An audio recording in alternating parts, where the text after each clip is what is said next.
लोकसभा अध्यक्ष ओम बिरला ने संविधान सदन में पंचायत से पार्लियामेंट 2.0 की शुरुआत की। कार्यक्रम में 22 राज्यों और केंद्र शासित प्रदेशों की पंचायती राज संस्थाओं से अनुसूचित जनजाति की 502 महिला प्रतिनिधि शामिल हो रही हैं। वहीं राजस्थान से 73 और उड़ीसा से 56 महिला प्रतिनिधि हिस्सा ले रही हैं। कार्यक्रम का उद्देश्य अनुसूचित जनजाति की निर्वाचित महिला प्रतिनिधियों को संवैधानिक प्रावधानों, संसदीय प्रक्रियाओं और शासन व्यवस्था की गहन जानकारी प्रदान करना है। कार्यक्रम को संबोधित करते हुए लोकसभा अध्यक्ष ओम बिरला ने कहा कि देश की आजादी से लेकर भारत के विकास में महिलाओं का बहुत बड़ा योगदान है।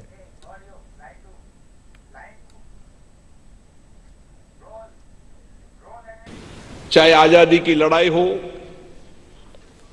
और उस आजादी की लड़ाई की पहली शुरुआत भी 1857 में हमारी रानी झांसी जी ने की और उसके बाद इस आजादी के आंदोलन के अंदर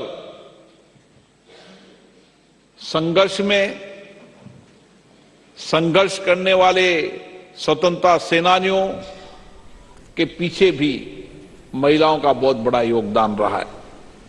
हमारे सामाजिक क्षेत्र हो, चाहे राजनीति क्षेत्र हो, चाहे विज्ञान का क्षेत्र हो, चाहे टेक्नोलॉजी का क्षेत्र हो, चाहे अंतरिक्ष का क्षेत्र हो, हर क्षेत्र के अंदर इस देश की महिलाओं ने इस देश के विकास में बहुत बड़ा योगदान दिया है।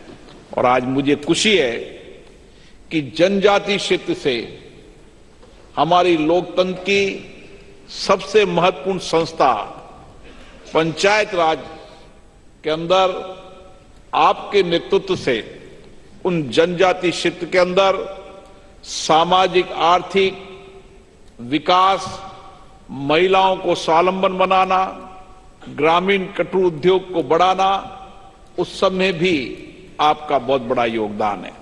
और इसीलिए पंचायत से लेकर संसद तक हमारी लोकतांत्रिक व्यवस्था एक विशिष्ट है। दुनिया के अंदर भारत ही एक ऐसा लोकतंत्र देश है जहां पर पंचायत में भी लोकतंत्र है और देश में सबसे बड़ी संस्था के रूप में संसद में भी लोकतंत्र। इसीलिए हम कहते हैं कि लोकतंत्र हमारी विरासत है, लोकतंत्र हमारी प्राचीन सभ्यता है, लोकतंत्र हमारे विचारों में, लोकतंत्र हमारे कार्यप्रणाली में का है। इसीलिए भारत को लोकतंत्र की जननी कहा जाता है। और उस लोकतंत्र की जननी के अंदर भी जब लोकतंत्र की विरासत, यहां के इतिहास को देखते हैं तो उस समय भी उस लोकतंत्र में महिलाओं का बड़ा योगदान होता था और उस लोकतांत्रिक परंपराओं को श्रेष्ठता आगे बढ़ाने में भी उस समय भी महिलाओं का बहुत बड़ा योगदान रहा है।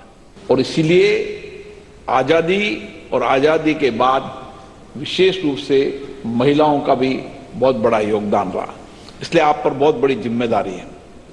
हम जब आजादी के 75 वर्ष के इस अमृत महोत्सव में चल रहे हैं तो विशेष रूप से इस देश के अंदर, इस देश के लोकतंत्र को बढ़ाने में, इस देश के सामाजिक आर्थिक जीवन परिवर्तन करने में आपका बहुत बड़ा योगदान है। और इसीलिए भारत के अंदर सभी लोकतांत्रिक संस्थाएं, विशेष रूप से पंचायत राज, नगरीय क्षेत्रों के अंदर 33% आरक्षण के माध्यम से महिलाओं का नया नेतृत्व विकास हुआ है।